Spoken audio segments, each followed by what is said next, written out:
최근 10거래일 동안의 업종별 수급 흐름을 체크해 보겠습니다. 가장 윗부분은 외국인과 기관의 합계 수급입니다. 그리고 가운데는 외국인의 수급이며 아랫부분은 기관의 수급을 나타냅니다. 붉은색일수록 순매수, 푸른색일수록 순매도를 나타내는데 최근 10거래일 동안 외국인과 기관 합계 수급은 대부분 순매도를 의미하는 푸른색 계열에서 최근으로 오면서 점차 붉은색으로 물들어 순매수 유입이 일어났다는 것을 확인할 수 있습니다. 외국인과 기관의 순매수 유입이 일어난 업종으로는 화학업종과 철강금속, 유통업종과 건설, 음식료, 운수창고였습니다. 이 중에서 열흘 동안 기관이 순매수한 업종인 화학업종에 대해서 집중적으로 알아보겠습니다. 지난 1년 동안의 화학업종의 수급과 주가 그래프입니다. 외국인과 기관이 1년 동안 1조 5천억 원을 순매도하면서 수급 그래프는 하락 곡선을 따라 움직였습니다. 하지만 완만하게 하락한 수급 그래프에 비해 주가 그래프는 훨씬 더 강하게 하락하였습니다. 그리고 최근 들어 반등이 나타나고 있는데 보라색 그래프인 기관이 순매수로 전향한 시점과 일치합니다. 전반적으로 화학업종을 60거래일과 반년을 의미하는 125거래일 그리고 1년 동안의 수급을 체크해본 결과 눈에 띄는 종목은 SK이노베이션과 LG화학 두 종목이었습니다. SK이노베이션의 경우 1년 전에 비해 최근으로 오면서 점점 그 매수 규모를 확대한 종목이었습니다.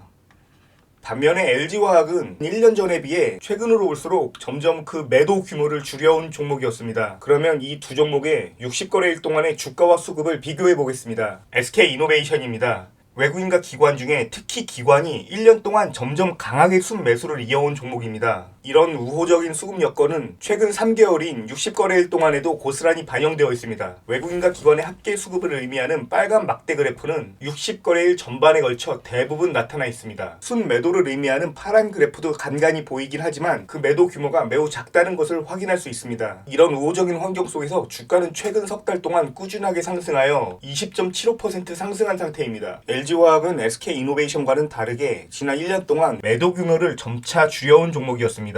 하지만 아직 순매수로 전향하지는 않은 종목이기에 수급 환경 자체는 매도세가 매수세를 압도하고 있으며 주가 역시 지난 3개월 동안 10% 이상 하락한 상태입니다. 하지만 이런 수급 악조건에도 불구하고 최근 들어 양봉의 비율이 눈에 띄게 증가하고 있습니다. 더구나 대형주임에도 불구하고 그 몸통의 길이가 4%가 넘어가는 장대 양봉이 다수 출현하고 있어 관심을 가질 필요가 있습니다. 안정적인 수급을 바탕으로 1년 전에 비해 이미 주가가 꽤 상승한 SK이노베이션과 좋지 못한 수급 환경 속에서 점점 매도세를 줄여가고 있는 바닥권에 근접한 LG화학 이 두 종목을 관심있게 지켜볼 필요가 있을 것 같습니다. 영상이 유익하셨다면 좋아요와 구독 부탁드리겠습니다.